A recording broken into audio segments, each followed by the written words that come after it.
precision over power. And if we treat people at the right frequency and customize treatment to the individual, the body does a lot of the work for us over time. And so it's just 30 minutes a day, 5 days a week for usually 3 to 4 weeks.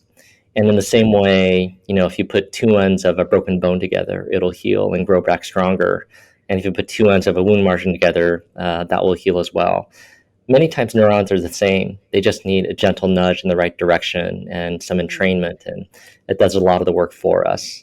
And I think that's an important message is many of us, I think, intuitively know what we need to get better. And sometimes it's just hard to enact that. But, part of our treatment philosophy and approach is to honor that paradigm of Mother Nature has designed us to be healing organisms, and we're just providing a nudge in the right direction.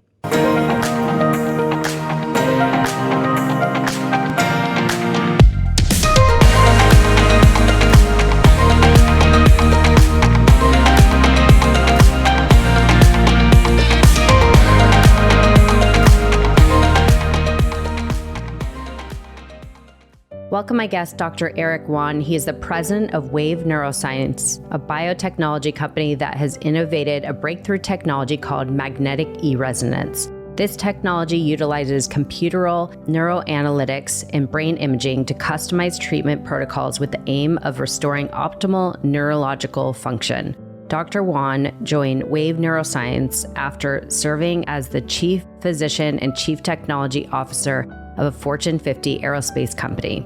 He also served as U.S. Navy flight surgeon for Marine Medium Helicopter Squadron 268. Dr. Erik Won joined Wave Neuroscience to help people heal from a wider range of neurological issues and improve brain health using non-pharmaceutical tools and activities.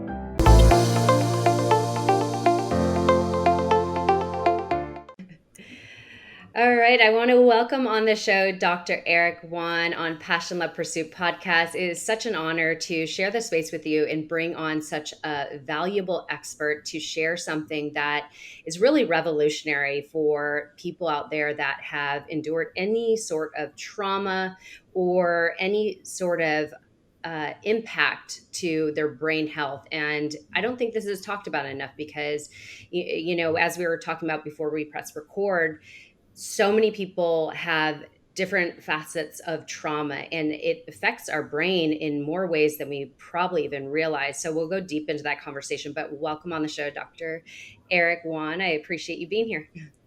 Oh, really, the honor and privilege is mine. So excited to be able to speak with you today. Yeah. Well, let's go into your expertise. So first of all, I want to know what led you into the path of neuroscience and studying brain health that you do today? Yeah, it's a great question.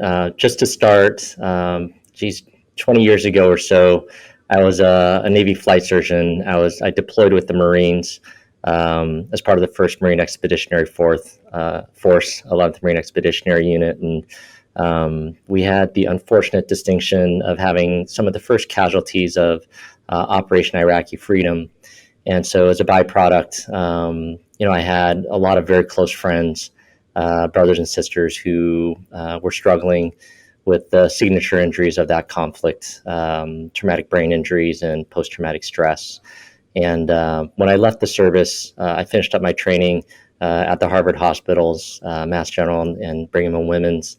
And throughout that period, and even when I left, I was always looking for something that could help. The traditional methods, while really important, weren't necessarily helping as much as we would like. And so when I finished my medical training, one of my first jobs was at the Boeing company. Most people know we build airplanes, but we have little emergency rooms and clinics at the heavy manufacturing sites. And I eventually took on a secondary role as their chief technology officer for medical services and interface with this technology.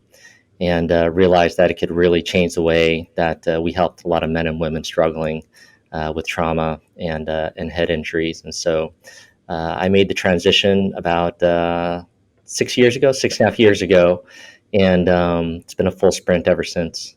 Wow. Yeah, it seems like it was an unexpected path, but it seems like something you are very passionate about because people beside you you're witnessing people beside you experience success through the technology you now work with. So if you could kind of share your company that you work for and the technology, what it is, and what this technology do. Sure. Yeah, our company is called Wave Neuroscience. We're a neuroscience company that's taking the brilliant work being done at academic centers and neuroscience institutes around the globe and translating that into technologies that can be commercialized and accessed by patients and consumers around the world. And our goal is to help ease suffering and, in some cases, really significantly help those who may be struggling with a variety of conditions. And we've pivoted a bit into this human performance world and brain optimization, neuro optimization, which was unexpected. But to walk through our approach, which will, I think, help the audience understand a bit more what we're doing, we start out as a three-step process. And the first step is to get a brain image called a quantitative electroencephalogram, or QEEG. And much in the same way, an electrocardiogram is an electrophysiologic picture of the heart. We get these electrophysiologic pictures of the brain. And it's a quick, 15-minute study, and we're able to get pretty high quality signal that allows us to look at a brain map and identify areas of the brain where the neuronal function may be disrupted. I think that's an important part of people's healing journey is just to be able to see, hey, there's an injury here that we might be able to work together with to try to improve. And so our second step is to run it through some neurocomputational analytics, generate a report, and both 2D and 3D images where people can visualize what's happening. And so there's a level of understanding. And then the last step is to use an FDA-cleared Class 2 medical device called transcranial magnetic stimulation. This is our third step, where we can geo-navigate to any area of the brain and provide gentle stimulation to either activate those neurons and cause them to fire a bit faster, or we can do what's called inhibitory stimulation and train them to fire just a bit slower. So that's our process. Just to provide a couple of examples of scenarios that we might see, the stereotypical waveform pattern that we would see with a frontal head injury, whether it's through football or a blast injury, we might see slowing of the neurons in the prefrontal cortex. And let's just say if most of us are between 8 and 13 hertz brains, we call that our alpha range, which means you're encoding information 8 to 13 times per second. But let's just say you're a 12.5 hertz brain, I might be a 9.3 hertz brain. It doesn't matter, it's just sort of where we're born. But we see a cluster of neurons that's firing at 6 hertz.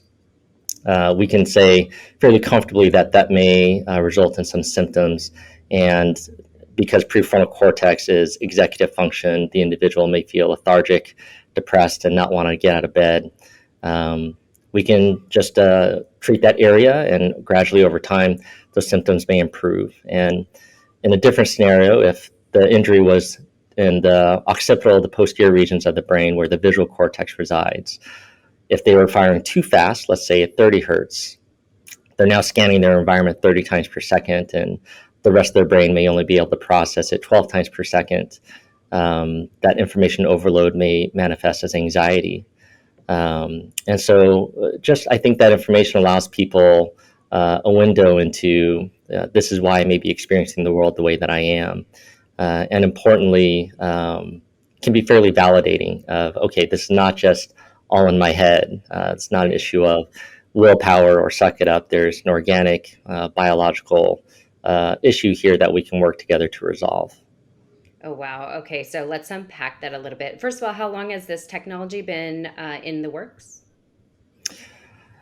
Each component's been in the works for varying periods of time. We're one of the first groups to really put them all together, and our organization's been around for about 8 years. But the EEG's been close to a century. Hans Berger is an Austrian scientist who invented this close to a century ago. Transcranial magnetic stimulation has been under research for around 30 years, but was FDA approved um, close to a decade ago. And so the processing speed and computational power that's evolved over time, there's been a convergence of these technologies where we could put them together.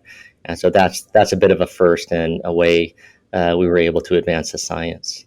Wow. And was this initially developed to help people that have been in combat that have suffered some sort of brain trauma, or was it in general just any brain damage that has happened, whether it be, falling on the floor or whatnot?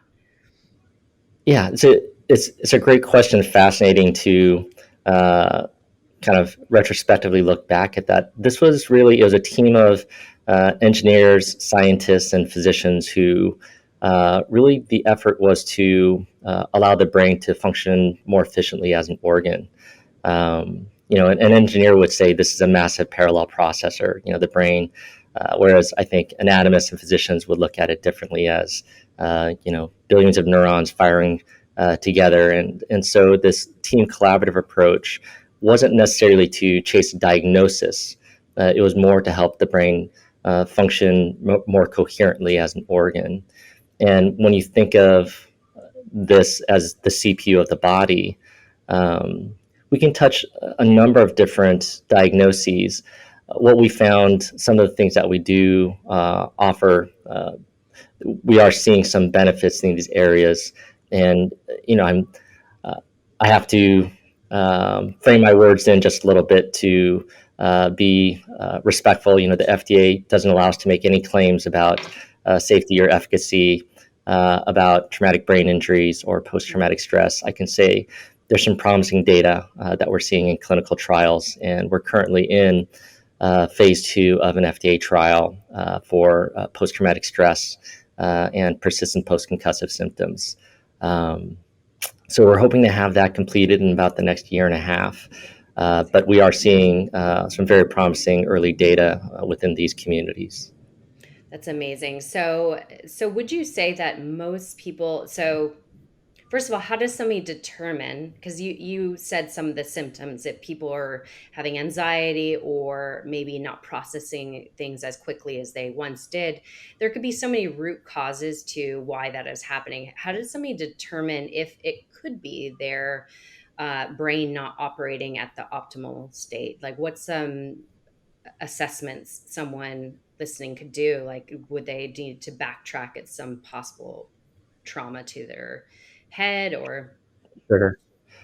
Yeah, typically, in the case of a traumatic brain injury, typically that's going to be diagnosed by a physician or healthcare professional in a clinical setting. And there's usually a discrete mechanism of injury.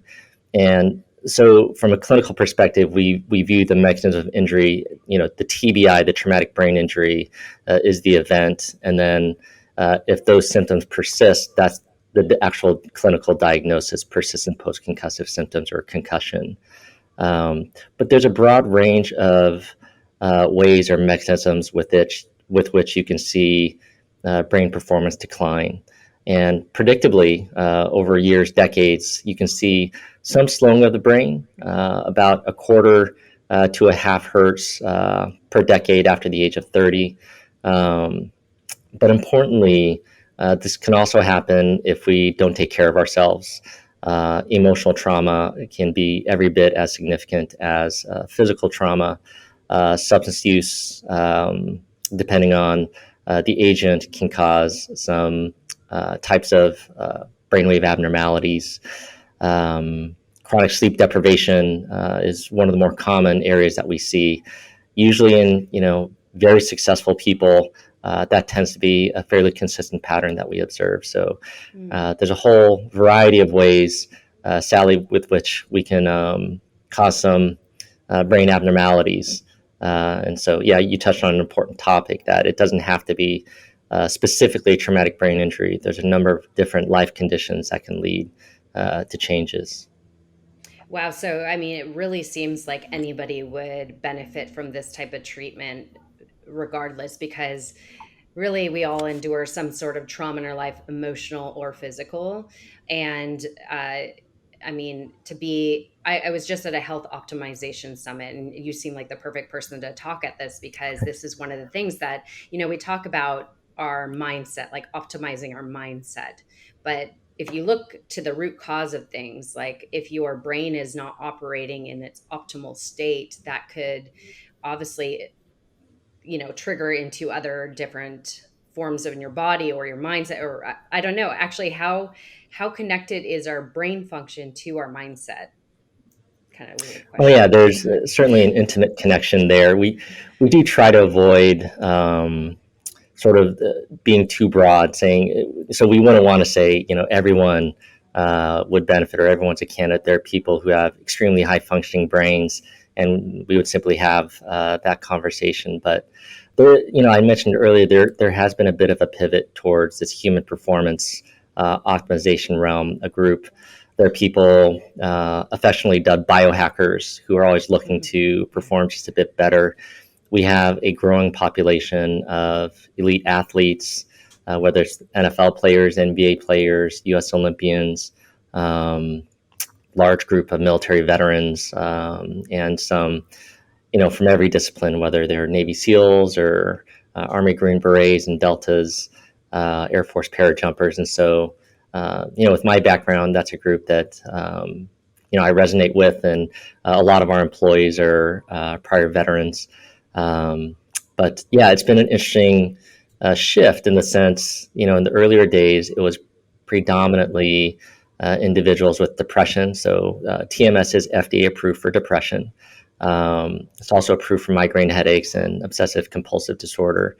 Um, and so the other populations that we're helping, um, we can treat them off label. There's a lot of nonprofit support for some of these groups, but the human performance population has been a bit of a shift. And one of my first visits, the first phase of our clinical trial was done with U.S. Special Operations Command. And one of my first visits there, a general pulled me aside and he said, "I love what you're doing for our men and women who are injured. Is it possible we could help people be better on target?" And I didn't know the answer to at the time, and it kind of made me a little bit uncomfortable to think about that sort of pursuit. But since that time, we've collected a lot of data, and we're seeing some really promising results in terms of reaction times, heart rate variability, and there's a instrument called a force plate, and we're seeing some folks have improvements in terms of force plate metrics such as stability and reaction times. Important in the sense that there's emerging data that you can reduce injury rates with improvements in force plate data. So it's Mhm. an evolving science. I think we're just at the front end of it, and we're always learning more. But exciting to be a part of. Absolutely. I'm sure you're witnessing a lot. So let's talk about because you touched on it. So PTSD, that's obviously something that needs to be, addressed and helped for those people that are suffering, returning from combat. So, how does this type of technology help PTSD? And is it something that's really revolutionary that really, because as we know, the suicide rate for people that are suffering with PTSD is quite shocking and high. So if there's something that's able to help those people that are enduring, the effects of being in combat or being in service, how is this transitioning their experience of the today world after combat?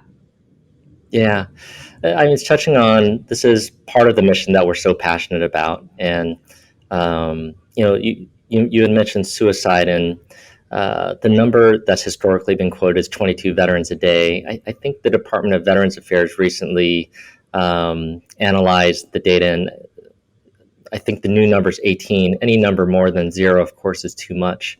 But yeah, it's something that we're fervently pursuing, and we've graciously received some funding from Wounded Warrior Project to treat conventional force veterans who are struggling, and then Special Operations Care Fund and Tomahawk Charitable Foundation have all contributed to help us take care of veterans out of our Southern California offices. And so if there are listeners who this may be applicable to, we're able to take care of any U.S. veteran who may be struggling.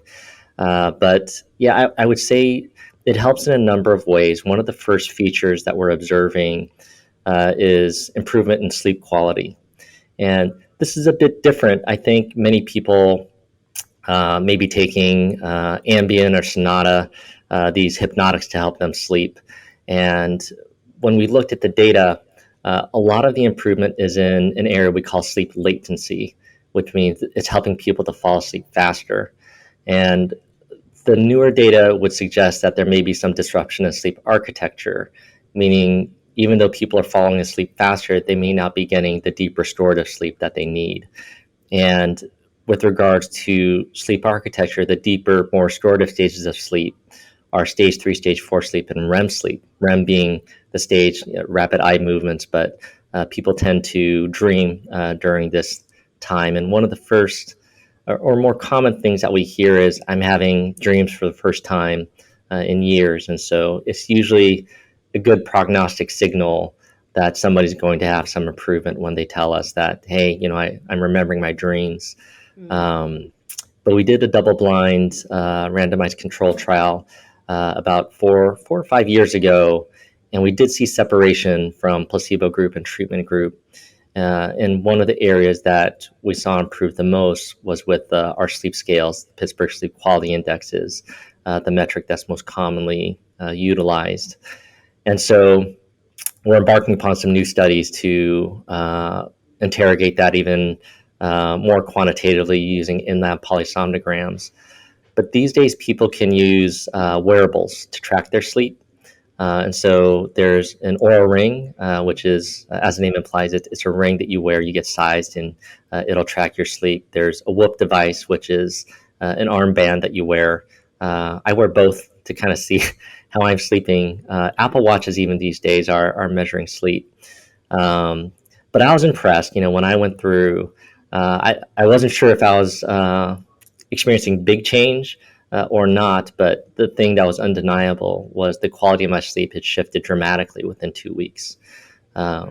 So bringing it back to the PTSD community, getting more restful sleep and higher quality sleep is, I think, fundamental to what we're doing. And for those who may be struggling, just the thought of getting a really restful night of sleep may sometimes seem impossible. And I don't want to overpromise, or I certainly can't say that's with every case, but it is one of the characteristics that we tend to see within the community. So talking about sleep, because it seems like a very important aspect of quality brain health, can you kind of touch on like how imperative it is to hack our sleep? If you want to say, like you said, you shared some ways to hack it, was tracking it, but how does somebody start to address getting better quality sleep? Like, what would be your first recommendations if somebody didn't even do this technology? Yeah, it's a brilliant question, and I can talk for hours on the importance of sleep. Just to touch on that briefly, there are so many healthcare endpoints that, when measured, sleep will have a fairly profound impact on, whether it's cardiovascular events, cerebrovascular events like stroke, or cognitive decline. If there was one fundamental piece that could reduce the risk of these long-term healthcare outcomes and improve quality of life, I would say sleep is really fundamental. And in terms of what we can do, I think people intuitively know, the basic sleep hygiene behaviors that would be important to touch on them. Waking up and going to sleep at the same time every night, ideally going to sleep between the hours of 9 to 11 p.m. Avoiding stimulants in the afternoon, such as caffeine or nicotine. Really, last cup of coffee maybe at 2 or 3 p.m., certainly not after dinner time. Winding down, not doing anything too stimulatory late at night, allowing your body to cool down and prepare itself for sleep. But the one area that I would say maybe lesser known, but really important. And if there's one takeaway message, perhaps for the audience, is the importance of blue spectrum light. So blue spectrum light is 450 to 500 nanometer light that's most intense in the morning. It's what we call low solar angle light. And when we think of our Neolithic ancestors, the first cue to start our circadian rhythm was to get natural sunlight, where when the blue light was most intense. And there are receptors in your eye within the retina called melanopsins. They're optic receptors that are biological cues to wake up and to establish your circadian rhythm, such that 16 to 18 hours later, there will be a spike in melatonin and you'll get sleepy. And that is the optimal time to go to sleep. But it starts in the morning, kind of counterintuitively. What you do when you first wake up is one of the most important parts to getting a restful night of sleep later in the evening. And so, if I could provide one encouragement, it would be whether it's just having a bowl of cereal outside, taking a dog for a walk in the park, or just getting outside without sunglasses. Get some natural sunlight for minimally 30 minutes, optimally up to an hour each morning. And that'll give you enough blue light to sort of start your circadian rhythm. You can go throughout your day, and then conversely, let's say around 5 or 6 p.m., try to avoid too much blue light, whether it's through screen time or the TV. I know that's blasphemy for people who enjoy Netflix like me and my family, but trying to avoid too much screen time late at night is an important feature to help ourselves get good sleep. So reading a book, doing some other things, whether it's just conversations with family or doing a puzzle, they may be better habits to develop to get ourselves to sleep. If other people may be struggling despite all of those behavioral modifications, taking a warm shower can be helpful. These days, there are even kind of sleep aids. Our body temperature tends to decrease a bit as we get into the deeper stages of sleep. So they're now designing mattresses that will cool your body down so that you can get more restful sleep as well. This has become fairly popular in the biohacker community. And so I think the science around sleep is starting to accelerate, and we're becoming much more knowledgeable than we were even 5 to 10 years ago. But it begins with honoring our biology, getting outside in the morning and getting that natural sunlight, and then listening to what nature's telling us when at the first sign of nighttime somnolence, actually getting into bed and going to sleep is a really important habit to develop. I love that you kind of drill this home, the importance of sleep, because I've had two times I'm sure you know, Dr. Michael Bruce on my podcast, this America's Sleep Doctor. And he really, obviously, that's his focus is sleep. And we hear it all the time. Like everything you're saying, we hear it all the time, but so many people ignore the importance of it. And really, you went into depth of why it is important to get sunlight in the morning. It's one of my most favorite things to do. And honestly, it improves your mood just instantly being in natural sunlight. So it's a great way to start the day. And for all those dog walkers out there, you're blessed because you got to do it anyways. So, I mean, you're fortunate for that. But I think so many people, I've been around so many people that drink an espresso after dinner. And they're like, oh, I sleep well anyways. But the thing that people need to know, you might be falling asleep, but that doesn't mean the quality of your sleep is on point. And if anything, it's completely jeopardized because you're having that late night espresso. So I think you really drilled it home. You know, ladies and gentlemen, sleep is optimal for your health and well-being, and obviously your brain health. And I think it's, again, people hear it, but when is it going to drill home? So this is great that you're emphasizing the importance of this for brain health. So talking about so since we're kind of talking about the things outside of, because I want to go back to the technology and everything about that, but talking about ways to improve our brain health just in our everyday life besides sleep, is there foods you recommend? Is there certain other supplements that you say is, everybody should consider taking? What else would you recommend?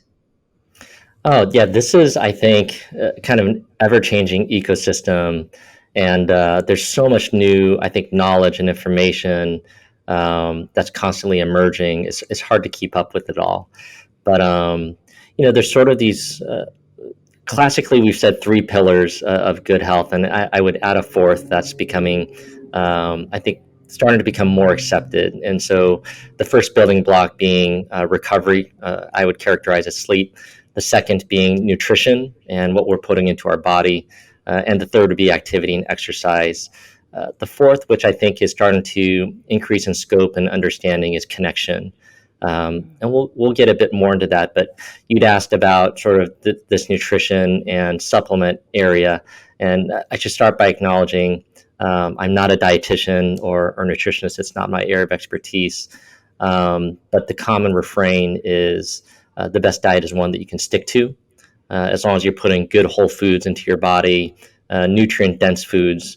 That's really some of the best advice we can give. And there are arguments for certain types of foods that may be more inflammatory or less inflammatory.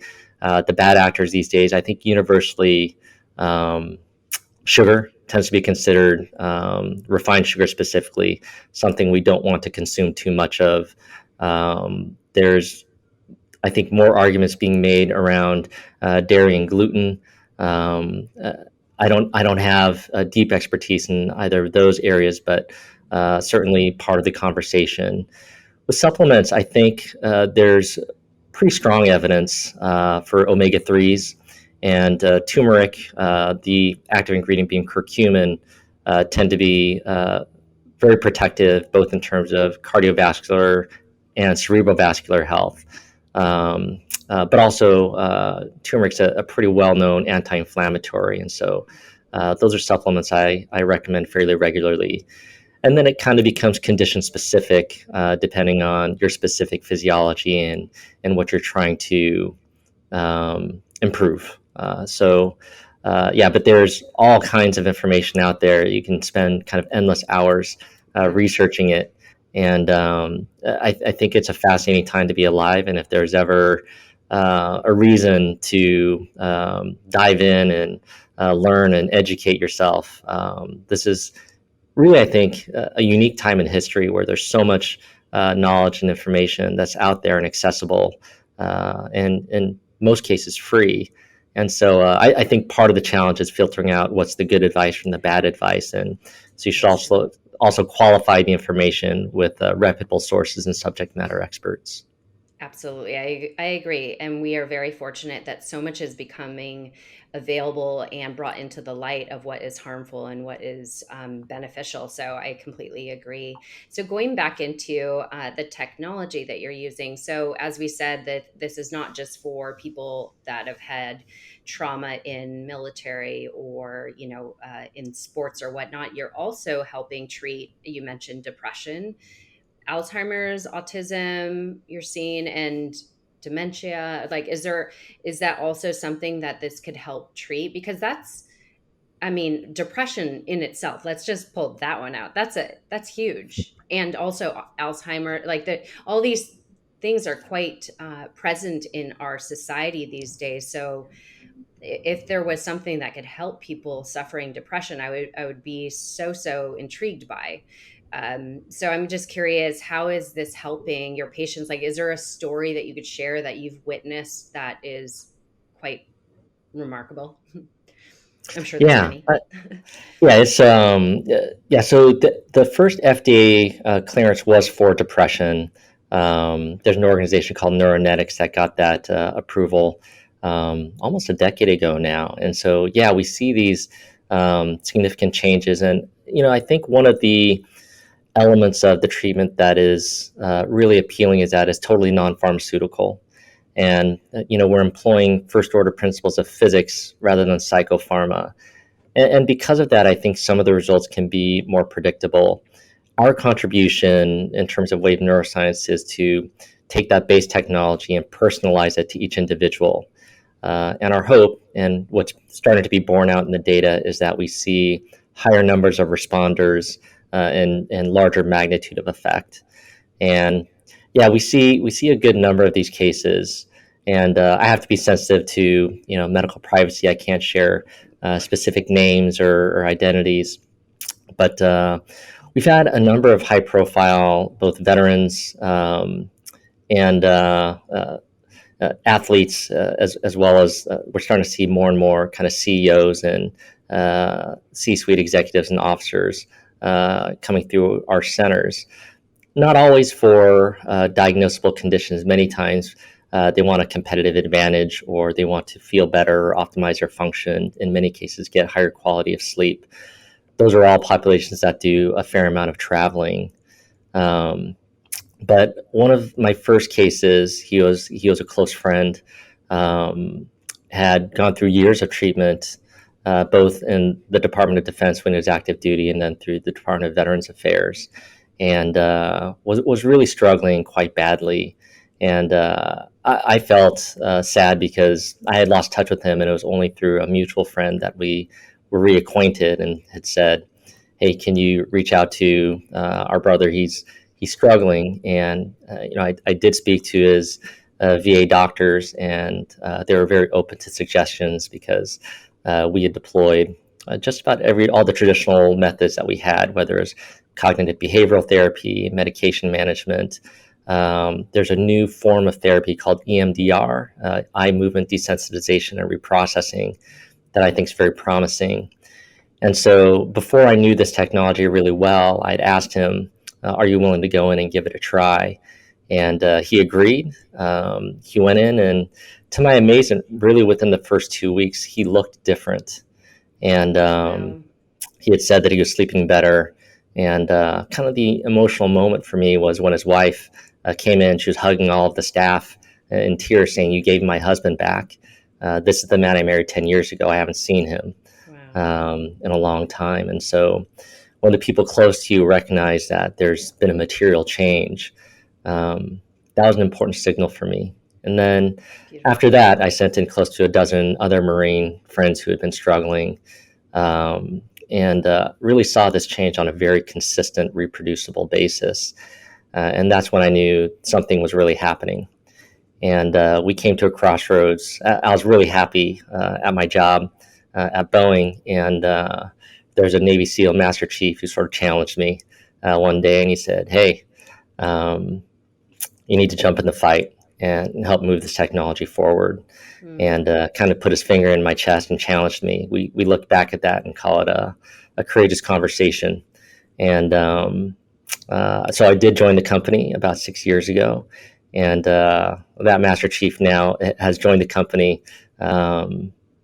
Mission and purpose that we have within the company. Seeing one of my friends have their life transformed like that. I went to visit with him, and I saw his two kids playing football, and he was the coach. And you just think about how their life trajectories had changed. And that's really part of why we're here and why we're so passionate about what we're doing. So beautiful. So that is super remarkable to witness that. I'm sure it's very heartfelt for you to be a part of, really transforming people's lives through something that is, like you said, it's not pharmaceutical. So, one thing I love about biohacking in general, it is about bringing us back to nature. It's not about utilizing man-made supplements to, cure us, if you want to say. It's actually just bringing us like closer to nature, what nature is made to be, and using these technologies to further enhance our performance or whatever it may be. So it's amazing. So I do have a question. So obviously for the everyday person listening, if it's not somebody that has, let's say just the everyday person that really maybe is noticing some of the symptoms that you're mentioning, or they've had head trauma, or they have depression, whatever it may be. I really want to acknowledge them right now. And then also just is this technology covered by insurance, or what is somebody looking at to get these type of treatments? Is it feasible for the everyday person, or? Yeah, I think it's worth just about everyone at least getting an EEG. And so on our website, waveneuro.com, and then some of our licensees have a website called braintreatmentcenter.com. You can find all the locations. I think it's always really interesting and informative to get an EEG just to see, how am I doing from a brain function perspective. And not everyone necessarily has to pursue treatment, but our goal is to make this as accessible as possible. Um, we have a saying in our company of democratizing brain health. We're really trying to get this out to as many people as possible, people who may be vulnerable and looking for evidence-based options. And so that's certainly part of our mission and our objective. You touched on something else that I think is important about how nature provides us so many of the solutions and treatments that we're looking for, and that's certainly part of our philosophy. Is we're not overpowering, the brain. There's other types of products and procedures. Many people may be thinking of electroconvulsive therapy, very high energy type of treatment that has shown to be fairly effective for depression. But I want to make the distinction that this is not that level. This is a very mild.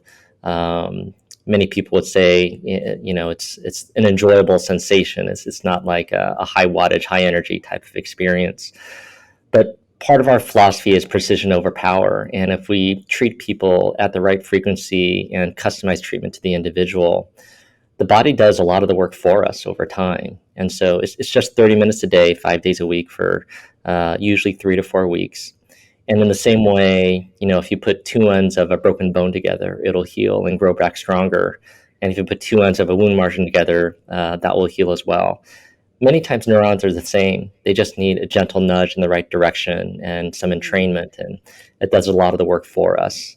And I think that's an important message is many of us, I think, intuitively know what we need to get better. And sometimes it's just hard to enact that. But, part of our treatment philosophy and approach is to honor that paradigm of Mother Nature has designed us to be healing organisms, and we're just providing a nudge in the right direction. I love that you share that. That's really interesting to think because our bodies are absolutely brilliant. And so, like you said, it's kind of just to nudge our neurons to go in the right direction. I love that. So that's really, so you said over 3 weeks would be treatment 5 days a week, 30 minutes a day. And so going forward, is that, once after the 3 weeks or around that point, do they not need to do this type of treatment anymore? Or is there like a, follow up in a year, or how's that look? Yeah, typically, so the more typical course of treatment is 4 weeks. I think a lot of insurances approve for 6 weeks, but we are finding pretty good durability of benefit. We're now 4 years out from one of our first trials, and there was 86 veterans, and less than 10 have asked for retreatment. In all cases, people didn't regress back to their baseline. They just wanted, they call it a boost. They wanted to get back to where they were feeling before. And so every once in a while, we'll see people come back for another week or two. But by and large, we've seen lasting benefit so long as individuals endorse better behaviors. In other words, this is not like a lifetime guarantee type thing. If people go back out into the field and sustain a head injury, or they fall back onto bad habits and drink too much or use hard drugs, this isn't something that's going to overcome that. But if they're endorsing good behaviors such as sleeping, getting high quality sleep, putting the right kind of food in their body, getting good exercise, we've seen people do really well over a very long period of time. And I think that is part and parcel to this discussion of, if we honor our biology and do the things that we, I think, know and understand are going to help us from a longevity and performance perspective. Really, our bodies do a lot of the work for us. Mm. Would you say that people that have drank heavily when they were younger or did hard drugs, that still they're, 40 years later, let's say, or even 20 years later, that there's still effects in their brain from that? I think that's, Years. I would say it's a case by case basis, but by and large, a lot of the benefits, the day that they stop, they will see a lot of benefits. So the earlier we can prevent those kind of injuries from happening, the better. But uh, my feeling is that it's never too late. We can always improve our health and always improve our function, and extend our longevity. And so, uh, look, many of us made mistakes, whether it's drinking too much as a youngster or doing some hard drugs. And if we've turned over a new leaf and we want to live a better life, I think the sky's the limit in almost all cases. And so, I promote more of a message of hope that even if these things happen early in our developmental trajectory, there can still be a lot of positive change and a lot of good that can be done. And so, um, in some cases, when we see those types of injuries occur on the EEG, um, we can see significant improvement in those.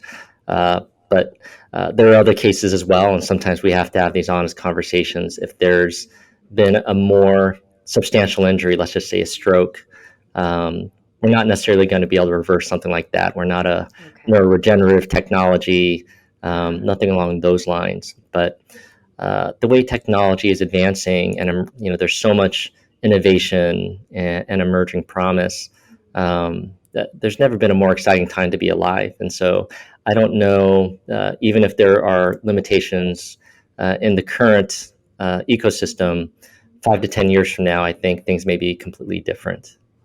Yeah, yeah. Well, and also I'm curious, do you also help kids too, or is it too premature to start? Because it sounds like a very, like you said, a soft type of treatment, like it's not an aggressive treatment. So I'm just curious, will this be helpful for kids as well that have suffered, maybe a kid playing football or whatever maybe, or he fell Yeah, and so. that's a great question, and I should circle back to you made an earlier comment and question about autism, which we can talk Mhm. about. But Yeah. in the emergence out of the pandemic, and I suppose in the current environment, we're still having another surge of COVID, but um, the populations that were most significantly impacted from a mental health perspective, surprisingly, were the 18 to 24-year-old community college age Yeah. students, and then adolescents. And so we've seen an increasing group of teenagers coming in for treatment, of course, under the supervision of their parents. And we're seeing some promising results there. And so the answer is yes. It's on a case by case basis. The physician who we're the technology company, and we partner with physicians around the country, and they'll have to make an individualized decision based on the patient who comes in. But we are treating adolescents and children. With respect to shifting topics a little bit with autism, we have some early data and we're exploring more studies on this. But it seems to be a population where we're seeing some benefits, and being able to quantify that and provide better data and evidence is, I think, the obligation that we have to the community. But interestingly, there's fairly consistent fairly consistent findings in large population scale EEG studies that there are changes in frontal alpha activity in the autism community. And that's specifically the area that we are trying to help with our treatment, kind of one of the more standard protocols that we run. And so I think it's still early in the research and development of that, but there's limited offerings currently for that community. And I have a large group of friends who have autistic children, and so we're certainly um, very passionate about helping that group as well. Absolutely, that would be so remarkable. It sounds like there's a lot to definitely be gained from this technology, and it seems to be addressing so many different areas, and at least helping in moving in the right direction, right? So it's remarkable. The just one more question I have in regards to brain health. So as far as meditation goes, if you were to take a EKG, it's EKG, am I right? EEG. Each. Okay, I wasn't Yeah. sure if I was saying it right. Sorry about that. So, if you were to take a brain scan from somebody before they meditated and after, do you have studies on that to see the difference of how that's actually like, has that helped realign and get it back to its more natural state? Absolutely. And so meditation and mindfulness, um, geez, 10 years ago, it might have seemed not as mainstream. But these days, I think they're very proven, evidence based modalities that can be employed. And so, and especially transcendental meditation's really been investigated thoroughly. And there's quite a bit of research demonstrating the benefits of meditation. And so, the answer to your question is within the EEG, if somebody is at rest, we call it default mode network. We get an eyes closed resting EEG, and if they go into a meditative state, you can actually see those changes. Yeah, and so we see improved coherence of brain activity. The different areas of the brain start working better together. And similar to this model we spoke about before, where the benefits of entrainment, similar to exercise, when you go for a run or work out at the gym, the repeated doses are what tend to build muscle or endurance. The brain's really no different. If we give it exercise, and meditation is a form of probably more on the recovery side than true exertion. But we certainly see benefits to it. And so I'm a big fan. Yeah. I can't say that I was 10 years ago, but I've seen enough data and science now to recommend that to just about everyone. Yeah, and of course, Dr. Joe Dispenza studies this heavily and shares on the changes that happen during meditation. It's quite fascinating. Again, like you said, we're in an exciting time. We're learning so much more. So it's really intriguing. So I thank you so much for sharing all this, and it's really informative. So where could people learn more about what you do, the technology, and just where to go from here? Where could they best find you? Yeah, absolutely. So our website is waveneuro.com and braintreatmentcenter.com. Um, that may uh, that may be changing.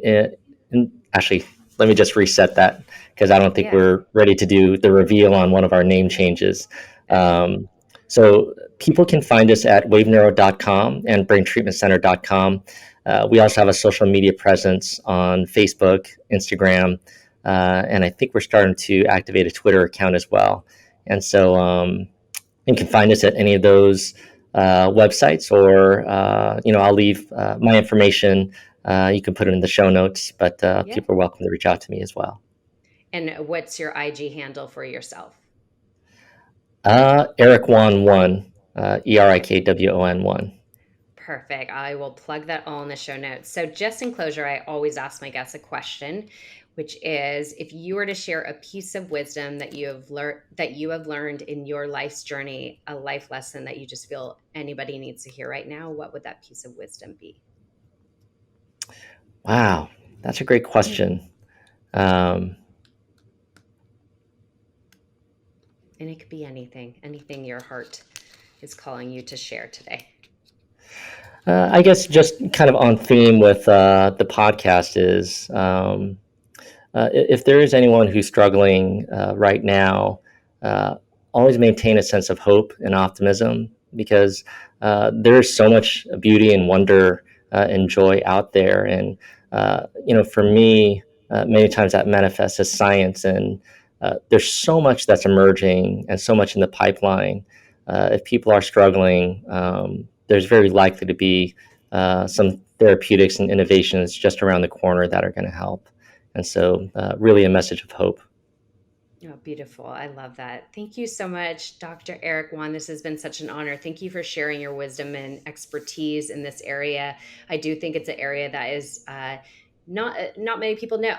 And so I think that now that there's so much to share, and the uncoverings and the technology that's out there to help people, opposed to hurt them by taking, a prescribed drug or whatever it may be to address, depression, PTSD or whatnot, if we could have a more natural approach to healing, that is definitely the path to go, opposed to taking something that is just going to create more toxicity or harm. So thank you for all you're doing. I appreciate you.